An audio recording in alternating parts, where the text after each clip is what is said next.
Yeah, probably like this.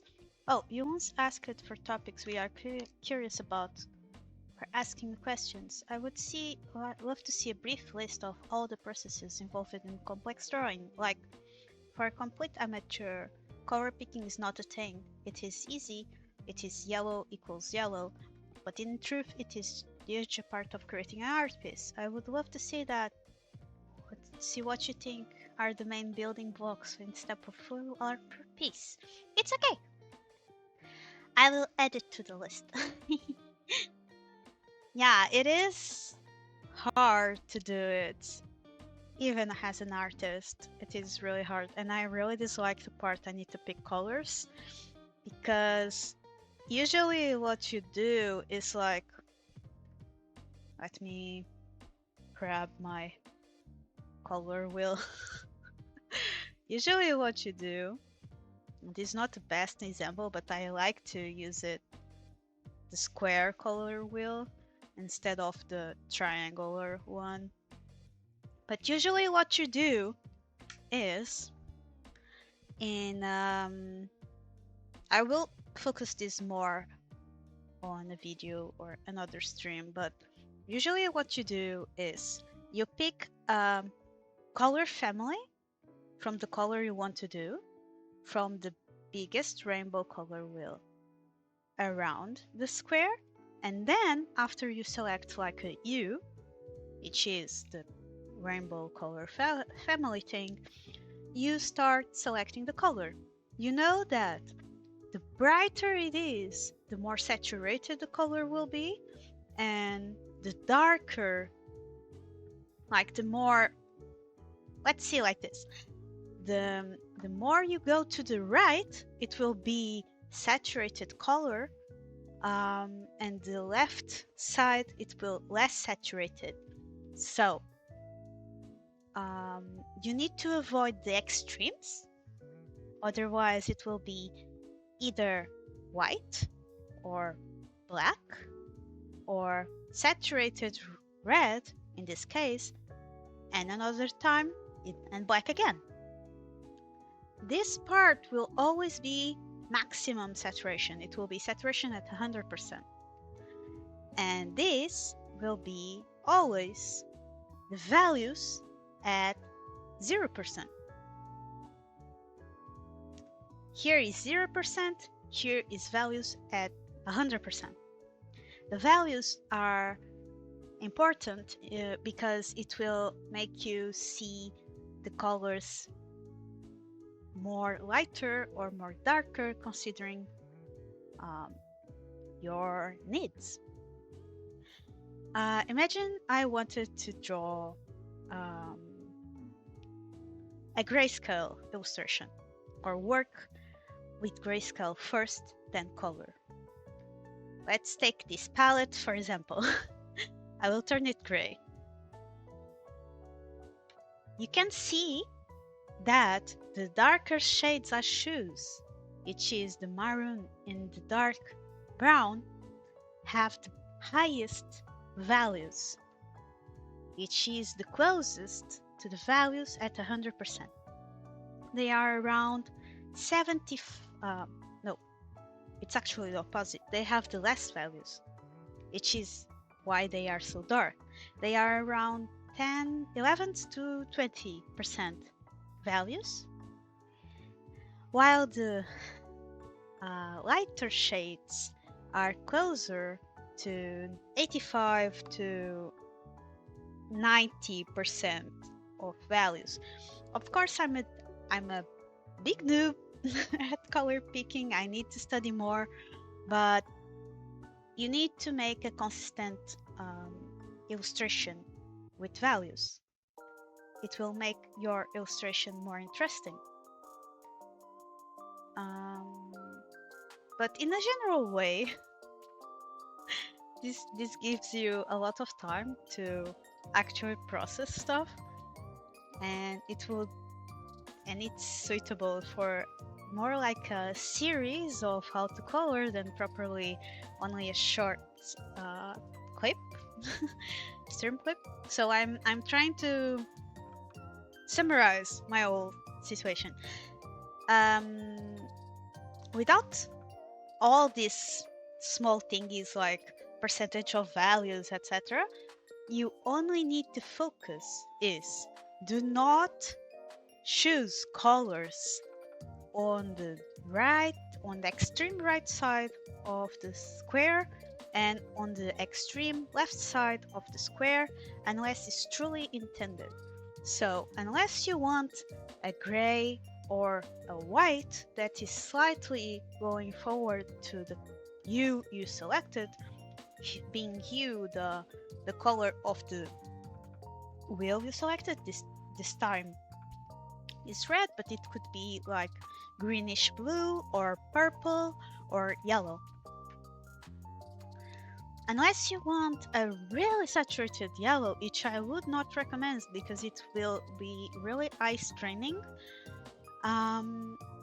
or you want a yellowish gray or whitish color, I would recommend to use actually this portion in the middle of the drawing. Like you can walk around this middle part and still have a good balance of saturation, a good balance of brightness, a good balance of contrast, etc. So you can usually pick this area which will have a good range of stuff, and then select the family of color you want by dragging the wheel around. Long story short, it's how I usually pick colors. You can also do various adaptations. For example, for me, one thing I usually do in order to all colors have the same hue in the end is, let me show you on top of the color palette. Usually what I do, and bless Curls for giving me her life advice, is adding, sorry, let me change the song. I think I finished my playlist. Yeah, I did. Let's get back to lo-fi. Okay. Basically what I do is on top of all the colors, so on top of all the work, I will have, usually I clip all the work on the folder. So the layer mode I will activate will not be like spreading to non-existent parts of the drawing. So if I'm doing a PNG with transparent background, it won't look like I have a gradient outside of the drawing on the transparency part. So it will only be applied to the illustration per se. And usually is creating a color layer. On the blending modes, select a color layer and, for example, let's pick a bright blue, and we will fill this illustration, which is our color palette. It will make it really bluish, but we don't want it full blue. We want it like to look like, for example, it's under the water. You want to draw the colors under the water, but you don't want it to be full opaque because water isn't full opaque. You just want the tint of the color to be close to what water will be. So I will reduce the color layer to 10 to 15%, depending of the thing you want. For example, 10% is how it is at the moment. So you can see the colors are less saturated, they have a hue a bit different than usual, the yellows are not that bright, everything is under the certain theme. If I wanted to make like a submerged illustration, I would probably drag a bit more, like to 32, so everything is more muddish, is more watery. It's more under the waterish. You can change this color, for example, for orange, in case you want like a sunlight, a sunset. It will look brighter, and you can either make it like 5 to 10% to look like it's all natural. Let me snooze the ad because we are talking about stuff cool, cool stuff. Or if imagine that you are all sunbathed with color, we can increase this color slide up to 35%, usually up.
In a sense. So yeah, I usually use a color layer with orange or reddish undertone to make my VTuber art and etc. I love your explanation so much. I was not typing here because I was taking notes. Thank you. I always use the extreme portions of the square. Yeah, that's a big struggle at the end because we think exactly like you said, I want blue. So you click blue. But digital doesn't work as well as traditional in that sense because you need to think on the other end. Like, is this blue too saturated? Let's reduce a bit the saturation. Let's drag it a bit. Maybe it doesn't look better this way, but after the shading, after the lighting applied, it will look like better. So it's a matter of trying. For example, this is a blue, but if I drag up to the left, it becomes purple. If I drag the slide a bit to the right, it will look more bluish. The closer to green it is, the more bluish it will be. The closer to the red, it will be more purplish. You're so good at explaining this, and you motivate me to open the software and explore and try out things as well. That's great. Thank you. I will clip this section of the stream. Let me place a marker. I will place. I will create this section add to the art highlights things later. But thank you for your question. It's really hard in the beginning to work on colors because colors are really difficult to use. I talked from experience. I hate to to paint because I need to change color and think. But yeah, with time, everything goes, and surely you will be able to do amazing work. It's just a matter of trying out and doing your best